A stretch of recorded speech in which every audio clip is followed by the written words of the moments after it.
Welcome back to another episode of Shift with Elena. God, in this conversation, I chat with Kate Sargent. She's a career strategist, HR expert, and just a powerhouse when it comes to talent development. We really focused in on the individual career and job search in this conversation, really just understanding how do you navigate this job market? How do you land the job? How do you network? How do what do you do with your LinkedIn? How do you actually send out those LinkedIn connections? What do you say? What do you don't say? Things you shouldn't do and things you should definitely do, and so on. So really practical tips. She's just really true powerhouse when it comes to a career strategy, LinkedIn, networking, all of those things. So check it out. I think you'll gain a ton of value from it. I sure did. And as always, please subscribe on YouTube, on Spotify, wherever you listen to podcasts. It really helps with the reach, and I really appreciate that. And as always, comment and share and come back for more. Kate, welcome to the Shift Podcast. Hi, it's so nice to meet you and get to know you. Absolutely. I'm very excited. I'm always excited when I'm able to have colleagues in the space to kind of talk about career development because I feel like I know some things, but then I feel like a lot of people know different perspectives and things I don't think about. So I think it's great for my audience to hear from an expert like you. Hundreds of clients you've had work with their careers, career change, kind of trying to help them figure out what's next, what is happening, how do you network, how do you basically just create a career you can be happy and fulfilled with, essentially. So I'm really excited to dive into all of that. But before that, for my audience, just give me like a little snapshot of how did you get to being in this career development space? Yeah, it's a great question. Well, I was originally headed for law school after college, and I just at the very last minute decided to defer that and was like, I'm not sure I want to do that. My parents were like, great, we don't want to spend all that money if you don't want to. But I always had sort of a plan to go into legal, potentially politics, and that was sort of a space that I really enjoyed playing in. And then wound up in retail as sort of a fallback and did 8 years in retail, store leader, district manager, training manager, recruiting manager, and then transitioned over to head of talent acquisition.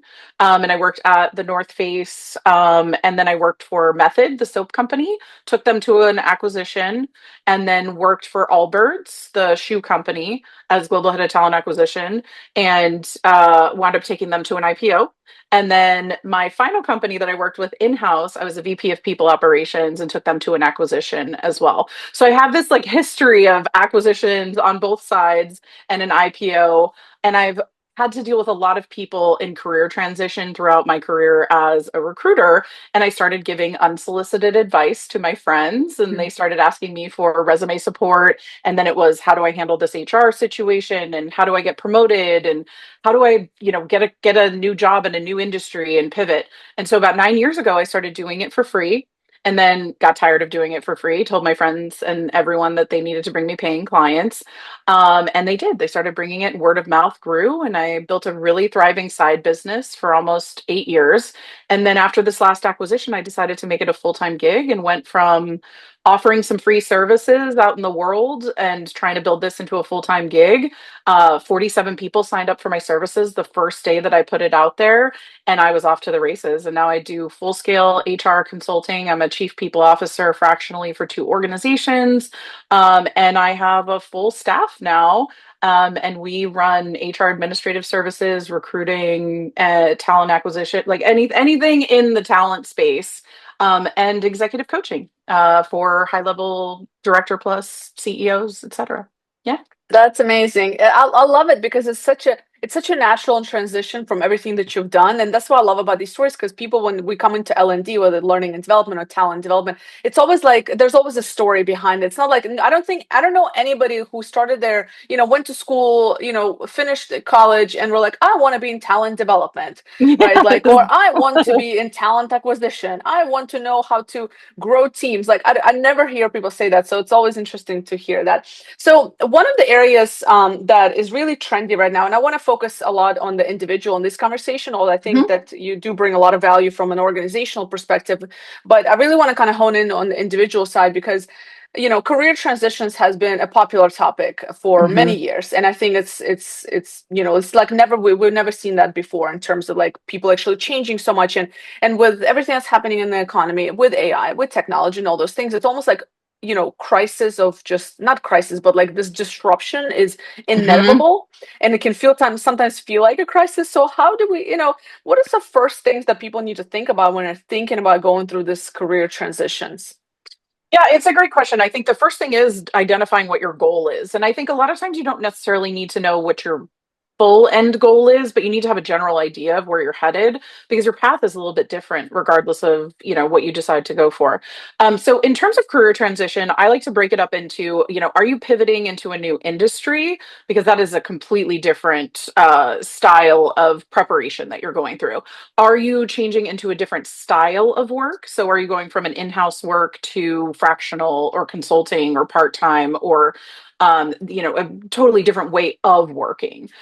So there's the pivot in industry, there's the types of work, and the way you're working. And then there's the, sort of pivoting within your own organization and trying to figure out how to stay in the company you're currently working in and get into a new department or a new division or a new, promotion. And I think you prep a little bit different for all of these. My personal take is that everyone should at all times in their career be preparing for a transition. We should all just assume we're at will employees at all times and everything could fall out from us at every time, at any potential moment. So I'm a big fan of the parallel pathing and making sure you've got some sort of component of being able to run your own business or have your own side hustle if you need it, that you're currently working through the PR system within your current organization to make sure you're talking to the right people if you want to make a transition there or need to make a transition in your current job, and that you are keeping yourself really aware of what's going on in other industries in your role. So say I'm a head of HR, that I would be checking out what's going on in other industries for heads of HR and making sure that my network included those folks in case I wanted to move into another industry.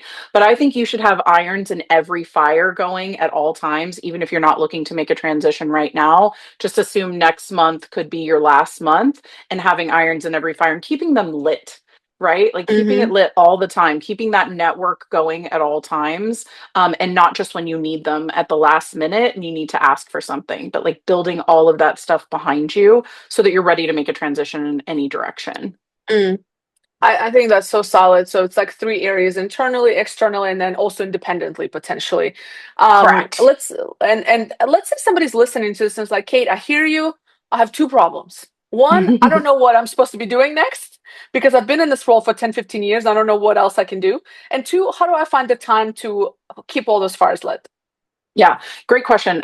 So let's start with the where do I find the time? So everybody has 10% of their time somewhere. You're wasting your time somewhere. You're doing something that you shouldn't be doing somewhere. You're sitting in front of Netflix.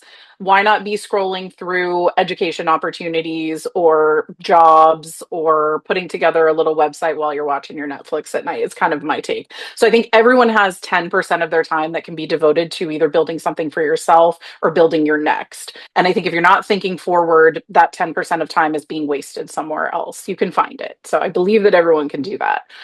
One person a week networking magnifies. If that one person you network with every week, you get one person and one more person to network with from that person, you exponentially expand your network with very few conversations to start with. So I'd say you have the time for it. And then what was the second part of your question?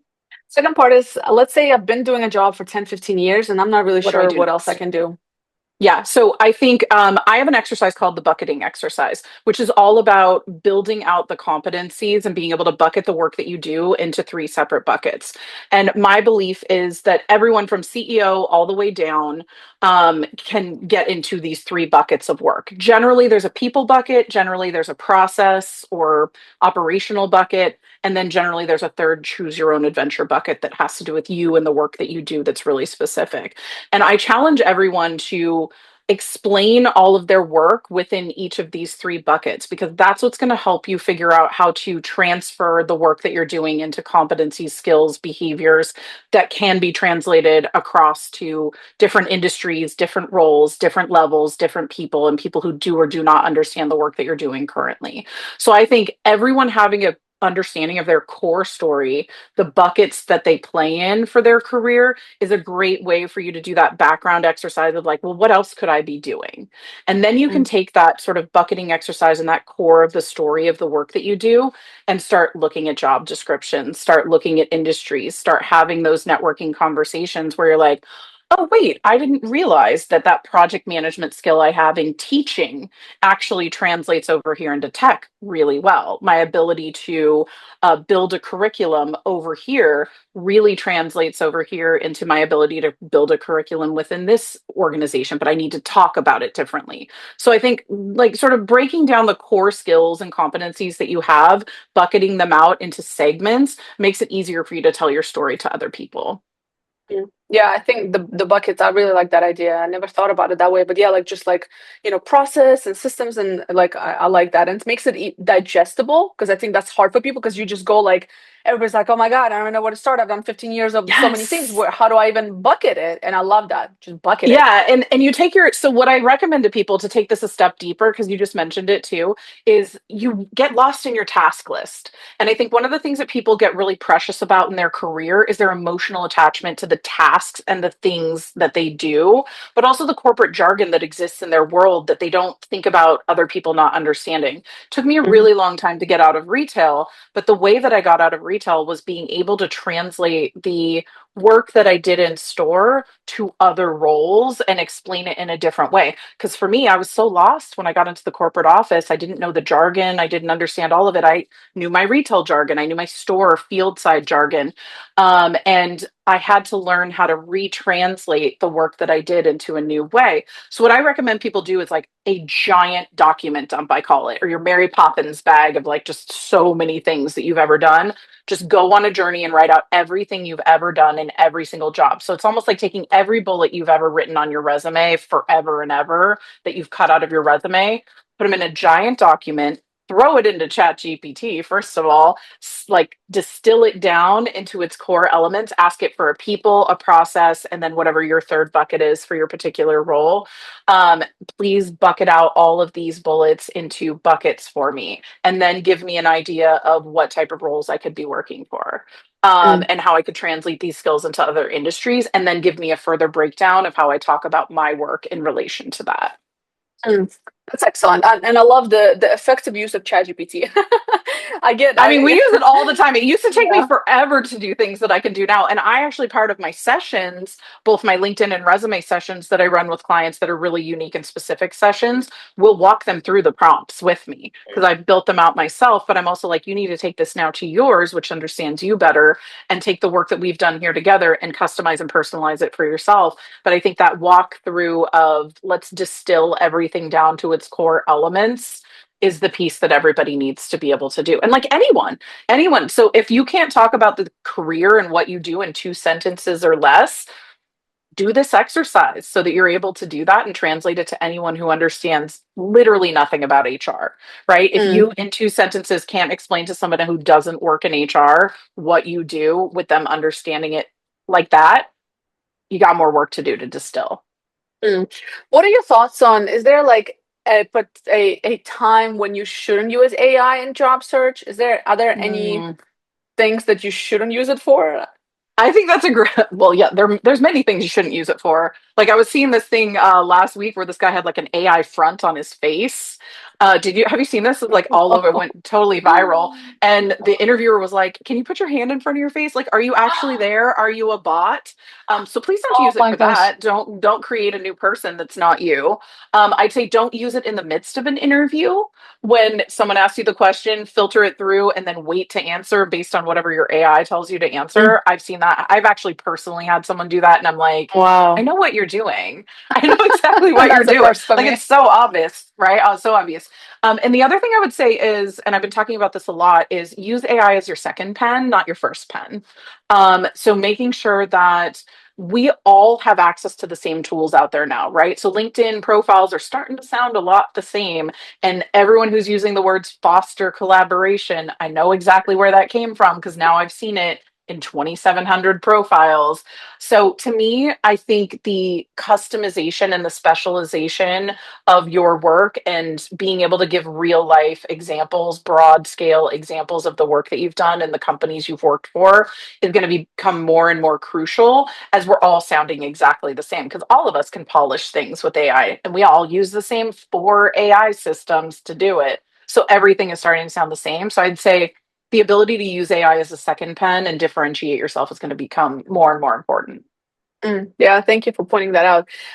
So, we kind of figured out, what I want to do, let's say. Next is, maybe creating the buckets and so I'm kind of ready. And then the next step could potentially be like starting to see who's out there in my network. Yes. And how do you go about that? Let's say if you don't have a network, how do you create one when you don't have one? Or do we all have a network we're not sure Yeah. about? Yeah, I mean, everybody has a network they can start with, even if it's really small. I'm a big fan of what I call ranking your connections or like ranking your friends in some way. So I always tell people there's 3 degrees here when it comes to like your career and your transitions and your job search. So the first one is your A team. So these are the people that love you, right? They love you. They know the work you do. They probably, if they had a job, would have already suggested it to you. Your close people that are going to build you up and help you out in any way they can that really know you. And then we've got our second degree, which is like sort of the second tier of people. So these are your second degree connections. These are the people who know the people who love you. These are the people you have probably it's been 10 years since you reached out to them, but they know who you are. You've been connected with them on LinkedIn for a really long time. And those people can be really useful for you as well. And then the third group is the gatekeepers, right? These are the ones who hold the jobs that you want. So it's the hiring managers in the jobs, it's the recruiters in the roles, and it's the people who are doing the job that you currently want. And those are the people that you're going to want to spend some extra time trying to connect and network with. But my take is that you need to spend an equal amount of time with these 3 different types of connections. The A team makes you feel good about yourself. The second degree connections are usually the ones that are going to find you the job because they're going to be the ones that are going to believe in you because there is a loose tie or a loose connection for you. But those are the places that everybody's finding jobs right now. And then the gatekeepers are the people that you need in your corner, right? They want to fill jobs, they want to get those jobs hired, but they don't know you from anyone else. So you have to take more time to like find those people, build those connections. So I'd say finding a good mix of those 3 types of connections for networking and spending time in each of those buckets, trying to build those connections is really important. Mm. Um, when it comes to LinkedIn and reaching out, maybe for some of those, those in your kind of in the second bucket where Hmm. people that are potentially open doors, it sometimes feels like we're asking for something, and everybody hates to be that person. How do Yep. you overcome that emotion or feeling where you're like, "Am I being desperate? Why? Hmm. I hate asking for help." How do you overcome that? So I think there's 2 things here. So one is reframing it because we all have to. Like everyone does that. And I always tell people to like put themselves in the shoes of the other person. So I'm always like, when somebody who's a second degree connection to you comes to you and says, "Hey, I'm looking for a job, blah, blah, blah, whatever," and tries to network with you, are you instantly like, "I hate that person. I don't want to talk to them"? No, we all, for the most part, unless we're terrible people, have empathy and understand that people are coming in your direction. So I just always put yourself in the shoes of that other person. And then 2, so reframe it to think, we're all just making friends out here. I like to think of LinkedIn as pen pals. Like these are the people that, you don't connect with very often, but you went to camp together. And like when you reconnect, it's nice to reconnect. So like get onto LinkedIn, don't pressure people, just make it a nice casual introduction, get an intro from someone else. And just even if people don't respond, don't take it as a personal thing. A lot of times people are just, like super, super busy. And then secondly, it doesn't need to be an ask. It's a Mm, reciprocal thing in every networking engagement if you make it one. So I think I have like sort of a patented way of reaching out to people that's like a little bit about you, a little bit about them, and then a disclaimer and then an offer is kind of how I put it, which would sound something like, "Hey, wanted to tell you a little bit about me. I love the work that you're doing in your current space." And then your disclaimer is, "I totally understand if you're super busy and you don't have time to connect. Happy to connect at some future point. I'm in this for the long haul relationship." And then an offer of, if there's ever anyone in my network that I could introduce you to, or you're ever in the situation I'm in, I would love to reciprocate and offer my network to you as well. mm, Nothing about that feels intense stressful, or anything other than I'm a very nice person that might need something from you right now, but also reciprocal that I would be willing to give that to you in the future. And then you have to actually be reciprocal. And I will tell you, it's a really great way to reach out to people. The other way that I like to see people, and I'm specifically thinking about LinkedIn because it's the easiest place to do this, is to send them something they have to say thank you to. Because people are always like, well, I never get responses. I never get responses. Stop asking for things then. Just tell somebody that Mhm. you really loved their content, thought they did a really great job, or tell them that you really love their company that they founded and it's really a beautiful company and it resonated with you. My take is if you give people a compliment, they are in their inner kindergartner that we've all been taught that you always say thank you to a compliment. It gives you an in to assure yourself that for the most part, people are going to respond back and at least say thank you. Then you take the opportunity at that point where you've gotten buy-in from that person, they've appreciated your compliment or whatever you sent them, and then now is your moment to potentially ask for something but still remain reciprocal. So I feel like if you can put some of these tactics into action, and you will start getting these responses, because I guarantee you it works. I've done this. I've got 1,200 clients under my belt at this point, I think is the number. It's an absurd number. And it works. And that compliment works so much more than anything else that you could possibly ever send to someone. Mm. I really like that tip. I really like that. And also just the reciprocal piece of it. Like, hey, if you ever find yourself, I think that's brilliant. So the little compliment obviously needs to be genuine, but and because I think it also Right. shows like I'm just thinking of like people who reach out to me like and one of the things I say I'm like stop giving me homework to do, which is they'll send you like a resume Yes. and tell you like can you look at my resume? I don't know these people, by the way. It's like, can you look at my Right. resume and read this long paragraph and tell me what I should be doing? And I'm like, don't give me homework. Don't give me. I want to help Right. you, but don't give me homework. Yes. No, and Yeah. I totally agree with that. We're also the ones that are just vague, right? Where they're Mm, like, I need some help. Can you help me? It's like, I'm not going to do the mental effort. I talk about this on LinkedIn profiles too. Don't make me do the feed it to me like a baby bird, right? Like do all the work for me and tell me what it is you need, especially as like first degree connections. Because people are always like, well, my first degree connections aren't even like, helping me out, whatever. And I'm like, well, let me see what you're asking them. And I'm like, mm, you haven't told them exactly what you need and how they can help you. So mm, to your point of that too is like, don't make people do the work. Do the work for them. Tell them, hey, I really need an intro to this person. Okay, great. That's something I can say yes or no to. Then give me a disclaimer that says, if you don't feel comfortable, no worries. I'm in it for the long haul. Want this to be a long-term relationship. Please feel free to reach out if you ever need my help. Now it's reciprocal. You've given me a mm, specific task and ask to do. I can either say yes or no, but I also know that we're still going to be friends even if I decide not to, or if I get busy, which is half the time what happens, at least to me, where if I don't respond back to you, it's not because I didn't want to. Probably I got busy, forgot. Remind me too, right? Like remind me if I say that I'm going to do something and then it doesn't happen right away.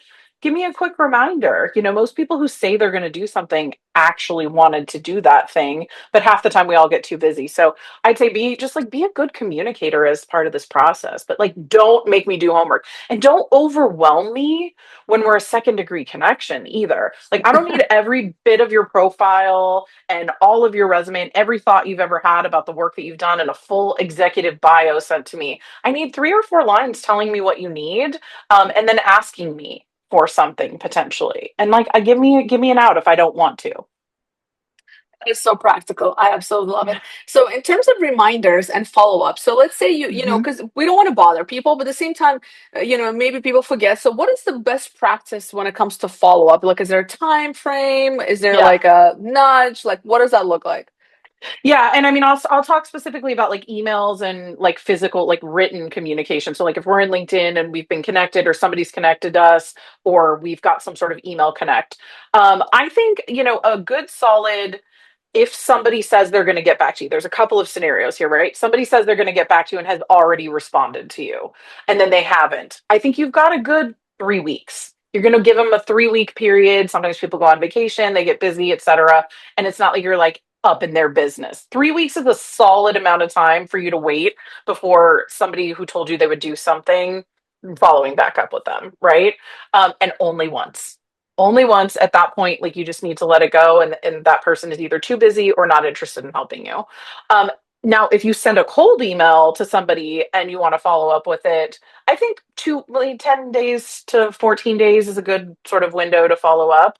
And used to be like 7, right? Back in the day when there were more jobs and there was more stuff going around and people, had time, I used to say like ask quicker. But now timelines are longer, there's less stuff to go around, give people a little bit more time, 10 to 14 days.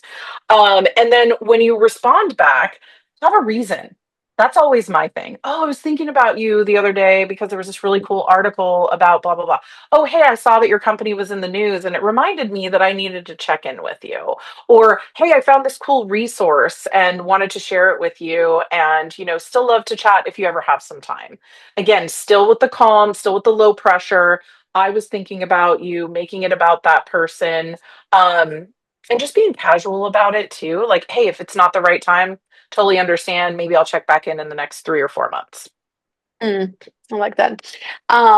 For you mentioned also around like reaching out to one person per week. That's Mhm. like a good best practice. Networking, yeah. So yeah, so who should it be?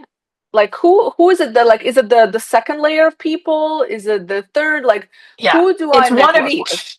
It's one Okay. of each is kind of my take, right? Like, so every week you should try to get on a call with a recruiter, or gatekeeper, somebody new in a new industry, somebody who's a second degree connection, and somebody who's a first degree, like your A team.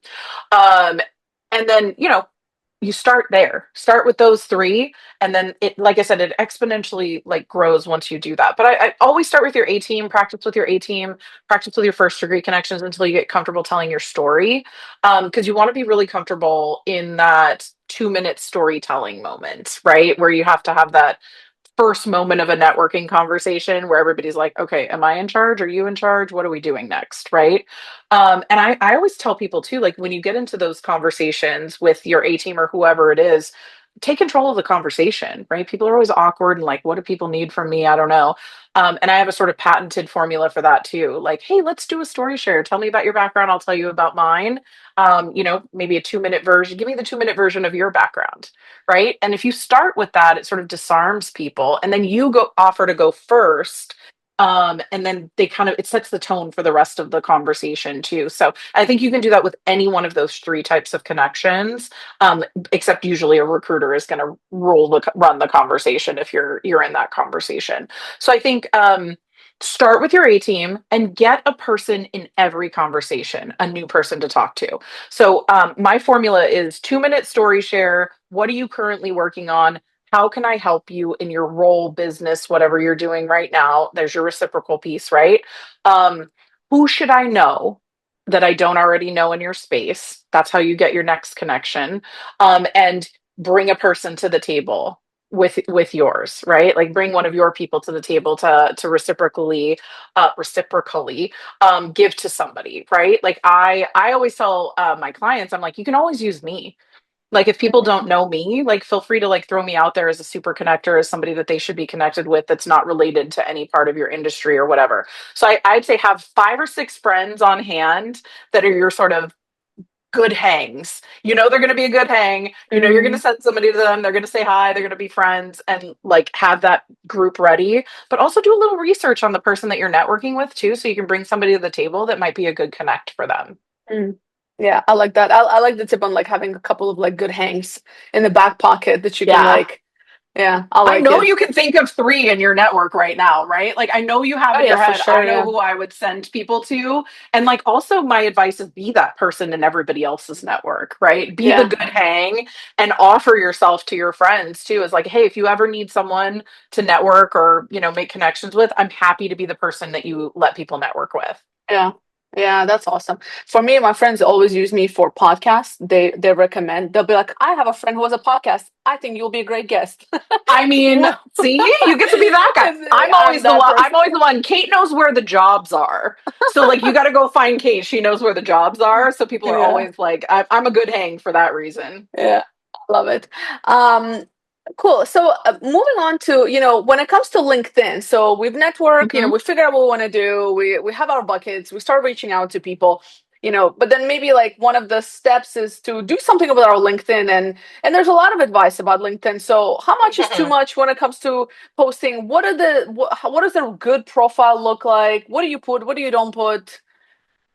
Oh my God, this is like I literally have an hour and a half class on this. So I'll try to like condense it down into kind of the basics. And I'd say one of the things I said before too was like the feed it to me like a baby bird syndrome right now, where like nobody is doing any critical thinking and they just want to know everything up front in one glance, 6 seconds. So I always tell people to send somebody who is highly critical, a brother, a sister, somebody who loves telling you the things you're doing wrong. And then hopefully somebody who doesn't fully understand the work that you're doing, right? They're not in your industry or whatever.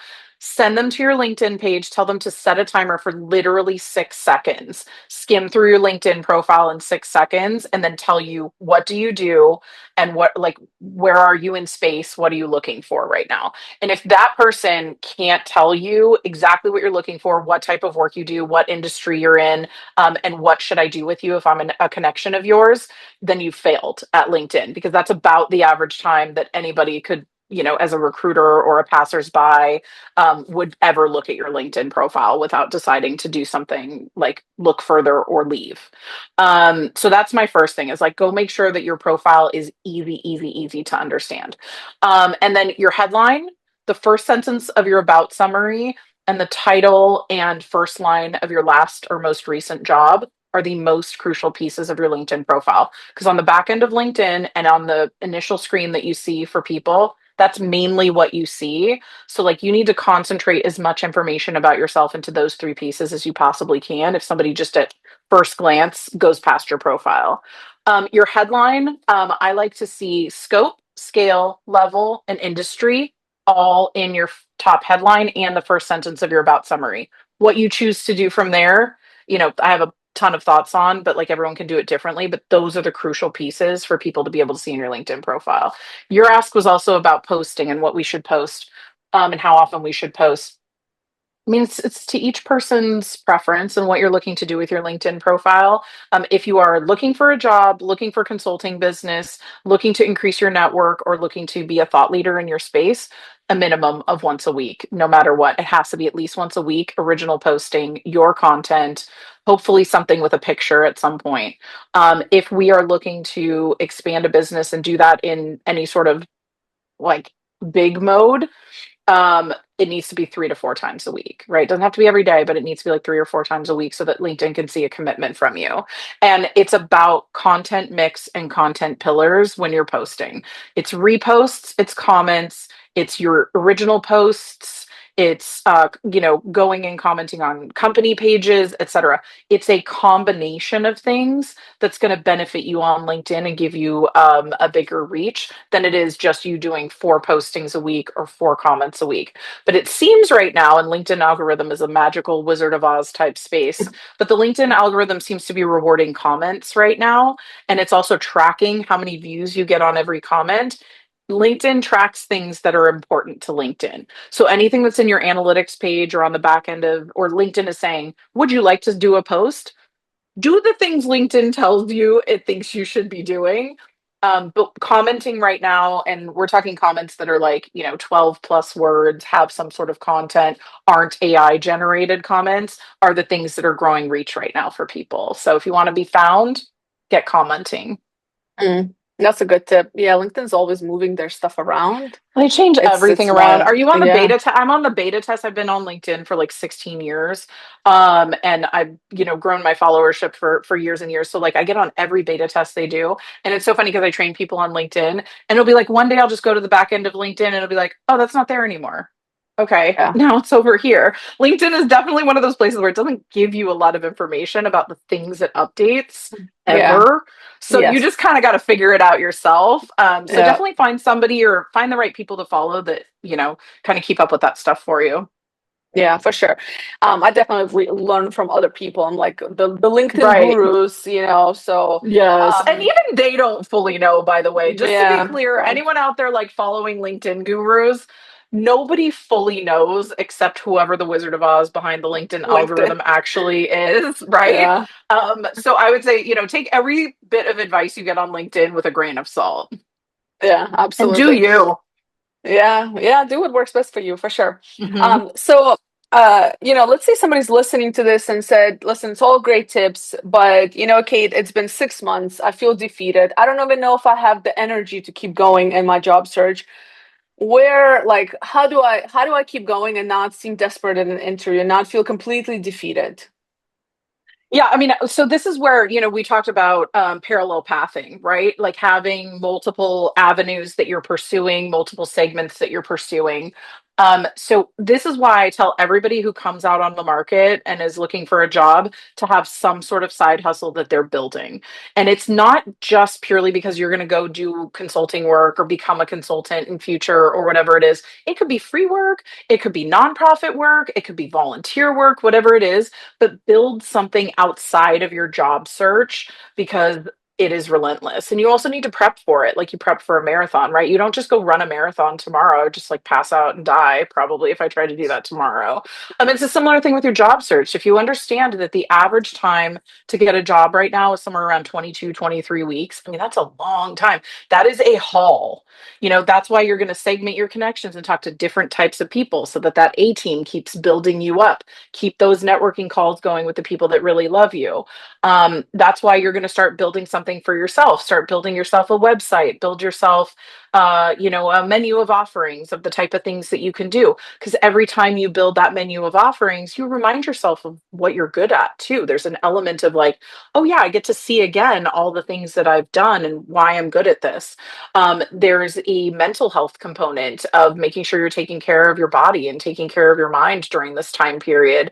And, bucketing out your time in percentages of I'm going to spend 30% of my time like applying for jobs. I'm going to spend 30% of my time, and this is my take, 30% of my time networking. I'm going to spend 10 at minimum 10% of my time building something for myself, and I'm going to spend 15% of my time, with myself, my kids, my whatever the thing is that makes me happy that's outside of that. Because the thing that I see all the time is people coming into my coaching and going, I need to write a resume and I need it to be better and I need my LinkedIn to be better. And they come into my session like this. Mm. And then they start sobbing, instantly sobbing. I can't do it. I can't put it together. It's like, okay, well, we need to take a couple steps back then, Yeah. right? Like, we got to figure out what's stopping you from writing this resume, writing this, like, your story is stuck somewhere and you're telling yourself the wrong story by the time you get there. So I think being prepared, planning, bucketing your time, making sure that you are, doing things for yourself. But I don't just mean go take vacations because, like, I would not recommend that people sleep in this market. It is hard to get a job right now. Don't get too cocky that you're going to, just because 3 years ago you were able to find a job, I'm going to go take 3 months off and then the jobs are going to be waiting for me. They are not. That is not how it's working. And I work with some of the highest level executives with the most phenomenal backgrounds. It is, and it's a smack in the face, like out there in the market right now. And it is very hard to find a job, and the layoffs keep coming. So you got to be preparing. You got to be building other streams of potential income. I'm a big believer in working for free too, to keep your skill set sharp. Go find a nonprofit that needs your help. Go find a friend that runs a business that needs your help. You can use all of it on LinkedIn as your consulting work that you're doing. You do not have to be paid to be considered a consultant. And a lot of times that free work can lead to paid work as well. So find things to keep yourself sharp and find things to keep yourself going and bucket out your time. I thank you for saying that. I'm also very much a believer of doing even the free work because it just it if forget about just the experience, it feeds you. You feel like you're Yes. moving. There's action, there's progress, so you feel actually better versus just you feel useful essentially, and that's Yes. important to us as human beings. Is like belong somewhere. So thank you for saying that. Mhm. Yeah, I love that part. So super super practical. I think anybody who listens to this, I mean, you just laid it out in such practical ways, and I love it. And I can't wait for people to hear this. And as we kind of come to an end of this conversation, I want to spend a little bit of time talking about, what is your next area of focus? What are some things you're excited about in the work Mhm. that you do? Yeah, no, I love that. It's super exciting. So, one of the things I learned through my process of becoming a consultant and like full-time consultant was how lonely, and like job hunting too. Lonely. It's a lonely space. You feel like you're up in your own head, thinking about yourself and constantly worried about biz dev and whatever you're going to do.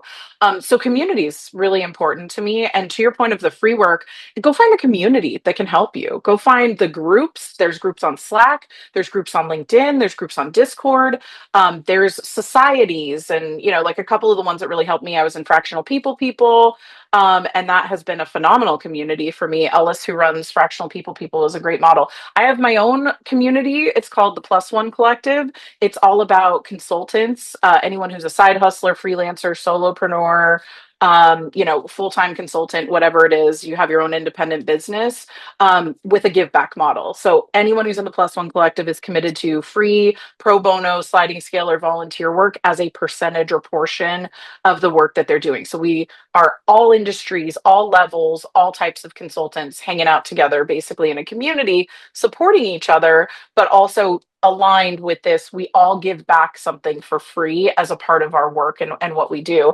And it's this really cool idea.